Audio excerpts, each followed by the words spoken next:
தளபதி விஜய் ரசிகர்கள் எல்லாருக்குமே ரொம்ப முக்கியமான ஒரு விஷயத்தை பற்றி தான் பேச போகிறோம்.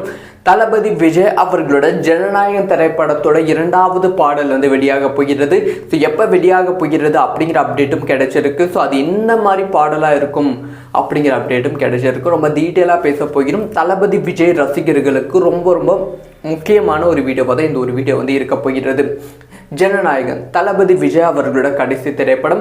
இந்த திரைப்படத்திற்கு மக்கள் மத்தியில் எதிர்பார்ப்பு ரொம்ப அதிகமாக இருக்குது. கண்டிப்பாக இந்த திரைப்படம் வந்து ரசிகர்கள் மத்தியில் வந்து ரொம்ப எமோஷனல் கனெக்டை வந்து உருவாக்கும். ஆல்ரெடி வந்து எதிர்பார்ப்புலேயே வந்து உருவாக்கி இருக்கு. சமீபத்தில் தான் படத்தோட ஃபர்ஸ்ட் சிங்கிளை வந்து ரிலீஸ் பண்ணியிருந்தாங்க. ஃபர்ஸ்ட் சிங்கிள் வந்து தளபதி ரசிகர்களுக்கு செமையாக பிடித்து போய் பட்டி தொட்டி எங்கும் பட்டையை கிளப்பி கொண்டு இருக்கு. இப்போ ஜனவரி 9ஆம் தேதி ஜனநாயகன் திரைப்படம் அஃபிஷியலாக ரிலீஸ் ஆகுது. இதை வந்து எகெயின் வந்து கன்ஃபார்ம் பண்ணியிருக்காங்க. அதை தொடர்ந்து வந்து படத்தோட இசை வெளியீட்டு விழா, படத்தோட டீசர், ட்ரெய்லர், படத்தோட ப்ரோமோஸ் அந்த மாதிரி வந்து அடுத்தடுத்த ஒர்க்கை வந்து ஸ்டார்ட் பண்ண போகிறாங்க. ஆக்சுவலாக வந்து நவம்பர் 12ஆம் தேதி அப்படி இல்லைனா அக்டோபர் மாதமே வந்து படத்துக்கான அஃபிஷியலான ஃபர்ஸ்ட் சிங்கிள் வந்து ரிலீஸ் ஆகியிருக்க வேண்டியது.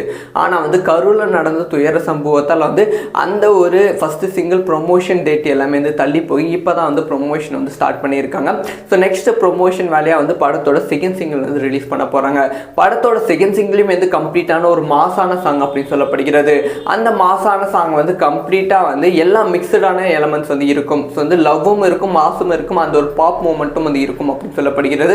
படத்தோட ரொம்ப முக்கியமான சாங்கா வந்து இந்த ஒரு சாங் இருக்குமா. இந்த சாங் வந்து அனிருத் அவர்கள் பாடியிருக்காங்க அப்படிங்கிற செய்தியும் வந்து கிடைச்சிருக்கு. தளபதி அவர்களோட வாய்ஸும் வந்து இந்த ஒரு பாடல் வந்து இருக்காம். ஆக மொத்தத்தில் இந்த பாடலுக்கு ரசிகர்கள் மத்தியில் எதிர்பார்ப்பு ரொம்ப அதிகரித்து விட்டது. ஸோ இந்த பாடல் எப்போ ரிலீஸ் ஆக போகுது அப்படின்னு பார்த்தீங்கன்னா டிசம்பர் முதல் வாரத்தில் படத்தோட 2வது பாடலை ரிலீஸ் பண்ண படக்குழு வந்து பிளான் பண்ணிட்டு இருக்காங்க. ஒவ்வொரு வாரம் ஒவ்வொரு பாடல், மொத்தம் படத்தில் வந்து 6லிருந்து 7 பாடல் வந்து இருக்காம். ஸோ ஒவ்வொரு வாரம் ஒவ்வொரு பாடலாக வந்து ரிலீஸ் பண்ண போறாங்க. டிசம்பர் முதல் வாரம் ஒரு பாடலும், 2வது வாரம் ஒரு பாடலும், 3வது வாரம் ஒரு பாடலும் வந்து ரிலீஸ் பண்ண போறாங்க. படத்தோட இசை வெளியீட்டு விழா எப்போ அப்படின்னு பார்த்தீங்கன்னா டிசம்பர் 27ஆம் தேதி. ஸோ டிசம்பர் 27ஆம் தேதி ரொம்ப பிரம்மாண்டமாக துபாயில் வந்து படத்தோட இசை வெளியீட்டு விழாவை வந்து பிளான் பண்ணியிருக்காங்க. துபாயில் நடக்கும் இந்த இசை வெளியீட்டு விழாவுக்கு தமிழ் சினிமாவில் இருக்க பல செலிபிரிட்டிஸ் வந்து கலந்து கொள்ள போகிறார்கள் அப்படிங்கிற தகவலும் வந்து கிடைச்சிருக்கு. கண்டிப்பாக இந்த இசை வெளியீட்டு விழா விஜய்க்கு வந்து நார்மலான இசை வெளியீட்டு விழாவா மட்டும் இல்லாமல் ஒரு கம்ப்ளீட்டான ஒரு ஃபேர்வெல் விழா மாதிரி வந்து இந்த ஒரு விழா வந்து இருக்கும் என்பதில் துளியும் மாற்று கருத்து கிடையாது. ஆக மொத்தத்தில் ரசிகர்கள் செமையாக வந்து என்ஜாய் பண்ண போகிறாங்க. அதை தொடர்ந்து நியூயார்க்கு படத்தோட ட்ரைலரும் படம் வந்து ஜனவரி 9ஆம் தேதி அஃபிஷியலாக ரிலீஸ் ஆகிவிடும். ஸோ இந்த ஒரு அப்டேட்டை பற்றி உங்களோட ஒப்பீனியனை கமெண்ட்ல லீவ் பண்ணுங்கள். இந்த மாதிரி வந்து எல்லா அப்டேட்டும் ரொம்ப டீட்டெயிலாக தெரிஞ்சுக்கணும். சப்ஸ்கிரைப் பண்ணி சப்போர்ட் பண்ணுங்கள். அண்ட் வீடியோ பிடிச்சிருந்தா லைக் பண்ணுங்கள்.